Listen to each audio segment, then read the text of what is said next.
Hi everyone, I'm the Broken Meeple. Win or lose, I'm going to be honest with you. Welcome to another Beyond the Base Game video. This one's been in somewhat high demand by one or two people. I don't know, I haven't seen many people talk about this expansion. This is the Windmill Valley Blooming Sales expansion. So, Windmill Valley, I've done a video on this I believe, so by all means check out my full thoughts on the game, but suffice to say, I like it. It's still in my collection. Windmills do not work that way! Good night! I don't go mad for a lot of Danny Garcia's games. It's definitely a bit more of a mixed bag, maybe skewed towards less rather than more, but this is one that I actually quite enjoyed. Bright coloured, nice simple rules. Yeah, Mikey, I think he likes it. But it wasn't without some flaws, and the main flaw of the game was that the foreign trade action sucked.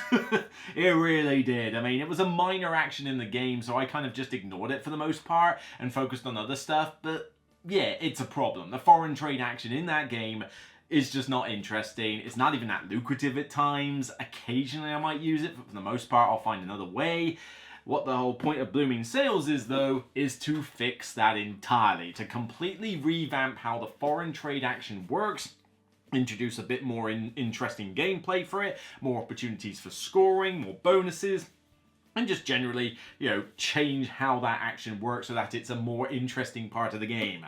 Does it succeed? Let's find out. Wingus, dingus, listen up. So as I said, this expansion completely revamps the foreign trade action. The starting part is the same. You have a new inlay tile to reflect like some rules changes, but you still have these cards where you basically can put a tulip on, you get the two bonuses either side, or you can take all the tulips off, so that bit is still the same. Where things differ though is when you focus on this board here, because after you have decided to place a tulip on the foreign trade card, you're able to then move your ship with the use of tools and deliver tulips to these different ports. So these ports have different requirements for what color tulips they want, but what you do is you basically, with a spare tulip that you have, let's say I'll just take a red one here, you have now got between players, I'm just going to tip this little box out here, these little crate tiles that you keep at the start of the game. And so if I want to deliver a red tulip to this particular port here, I place my crate down, it will score me points at the end of the game for how many crates I've delivered, but it will also give me the bonus for the specific port. Now the port may just get me like another card, let me plant some tulips and that, but what it might also do is essentially allow me to customize my board slightly. So there's a couple of ways it can do that.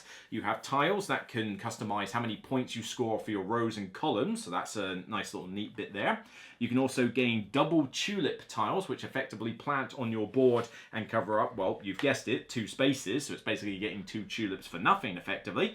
But you can also obtain sometimes these single patch tiles, and these will also be dotted out on the main board where certain windmill spots will let you get them. But what these single patch tiles do is they customize what bonuses you get off your board. So for example, I might have some spaces here and I might add a 2 money bonus or another plant or get another, what do they call it, enhancement card. But you can even cover up bonuses that you previously had before. You won't get the bonus, but it's like, you know what, I don't need a tool for my next bonus. I would quite like 2 money though. So I'm going to put a 2 money spot there. Plant the tulip, get the bonus. It just enables you to customize what bonuses you get off your board. But you can also obtain them by the initial windmill actions as well. And the other part that changes is this calendar board. This calendar bit was basically the timer for the game, so when you span your wheel round, you moved up a space. Well, now you've got 2 versions of a revised board, which effectively has not only some bonuses below, which is first come, first serve, but also an income space. Depending where your ship is on this board, as you sail it down, there's effectively 3 different regions. There is a income bonus for getting spare tulips or doing a lot of planting, depending how far your ship is down. And the path is not strictly linear. I mean, you have to kind of curve around and, go to a fair few ports. And if you're trying to visit all 8 to get the maximum points for this, then, well, you're going to be sailing quite a bit there. But it's a nice little bonus you get every time you go through the stages of the calendar tile. So there's not much more to say. That is what this expansion does. A few more enhancement cards, single patch tiles over here, but for the most part, it's this board and the foreign trade revamp. And even though that's only a small aspect, it makes a big deal here. The foreign trade really just wasn't interesting in the base game, and it was a big issue. Here though, this board completely changes it up and makes it so much better. You only lay out 8 of these tiles at the start. There'll be 1 or 2 spare. So they've got differing, variations as to what needs to be delivered. But it's not these that's important. It's the bonuses you get with them. You've got a good, well, I forget exactly how much, but around like 13 plus tiles here. And you only use 8 of them, and they're going to be in different spaces because these are not fixed. This one here, for example, gets me that row scoring tile upgrade that I mentioned. This one here. But this, you take it out. So this is customized at the start of the game. So this tile might be instead free money as a bonus. It might be an enhancement card. It might be free tulips. It can be all sorts of different bonuses, and they are randomly arranged at the start, which means this board is heavily, varied from game to game. You may only want to sail a little bit because you like the bonuses, or you might make it the focus of your entire strategy. And I did that in the first game. First game I put this expansion in, I thought I'm doing full shipping. Let's see what happens. It's harder than you think to get 8 of these crates out. Believe me, I couldn't get 8 of them out, but I was able to do quite a lot of the bonuses from shipping and do well on that. So foreign trade has now become a legit action. It's not fall into the danger of power creep, where if you focus on the shipping, you're going to completely demolish everybody no matter what.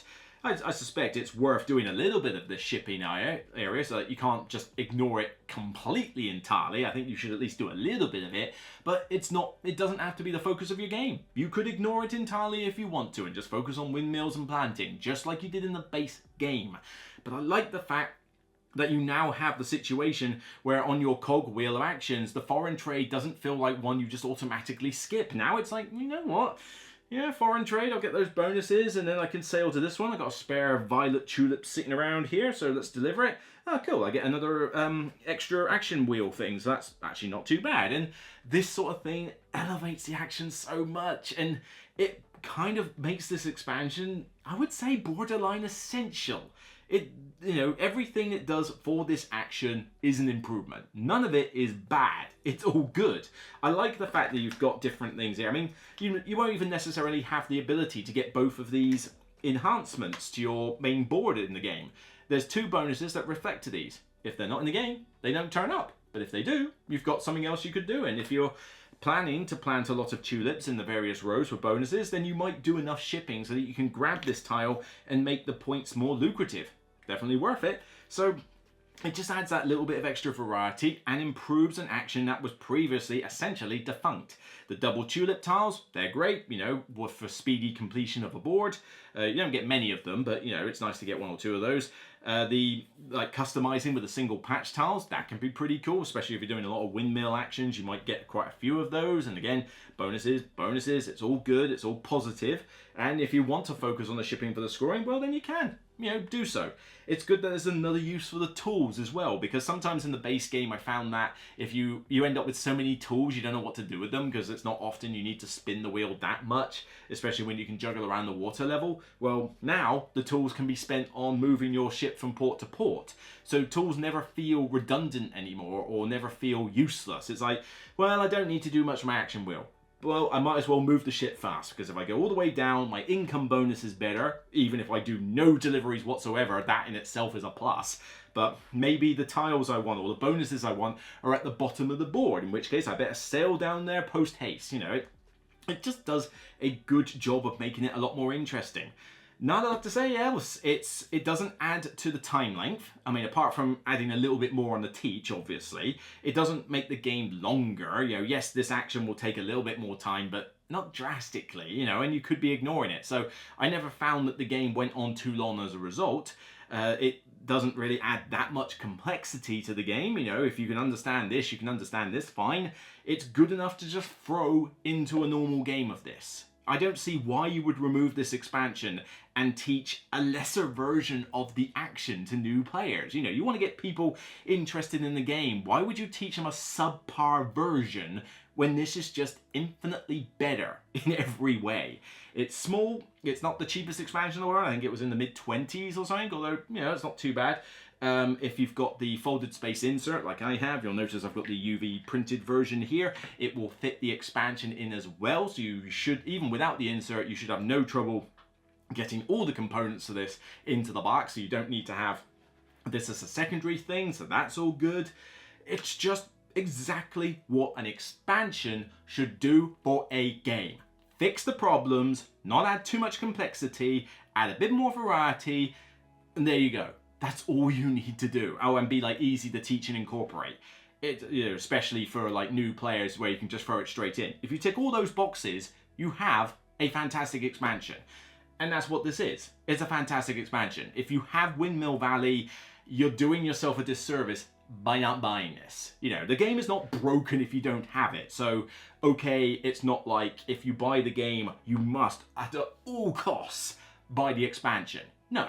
But you are going to notice that foreign trade action being a bit of a, you know, so you're probably going to want to invest in this shortly after your first couple of games of Windmill Valley, I would say. Like, if you just buy the base game, try the game, and if you enjoy it, get the expansion. Like, full stop. If you don't enjoy it, this game is not going to, this expansion won't like improve it to the extent that you suddenly like it now. That's not going to happen. You have to like the stuff that Windmill Valley is about to appreciate the expansion, because the improvement of one action is not going to suddenly convert you from hate it to love it. No, it's not going to work like that. But I think if you're a fan of the game, it's needed. You know, there's very little negative I can really say about it. It does exactly what it needs to do. I'm giving it a 10 out of 10. This is an expansion that I would basically damn near call essential, really. You know, you don't have to buy it instantly when you buy the game. Fair enough, and typically with 10 out of 10s I tend to go for that, although that makes it difficult for an expansion to get a 10 out of 10 period, frankly. But you know, I think for this, it is one of those where if you are buying the game and you think you're going to like it, you might want to buy it straight away just so that you get the best experience out of the game. I love it. It's in the box. It's never going to get taken out. I'm going to teach it with the expansion all the time. It's just a great addition. Well done. You fixed the biggest problem with the original game. Thumbs up. Shut up and take my money. So that's it for me on this episode of The Broken Meeple. If you like what you see, then please thumb it up on YouTube, Facebook, Board Game Geek, wherever you see this video. By all means, share it, get it out there, stick it on Board and Dice's website. You know, do whatever you can to share it and get it out on the algorithm. Of course, let me know your thoughts down below. Do you enjoy Windmill Valley in general, or do you hate it? In which case, why you're watching this video. But also, have you tried the expansion? What do you think of the foreign trade action in the base game? You know, do you think the base game version is fine? You know, doesn't need improvement? Do you think this expansion fixes the problem, or do you think it's just adding too much extra? Like I said, let's get your thoughts down below. Until next time, remember, it's only a game, and I'll see you on the next Broken Meeple video. Take care, everyone.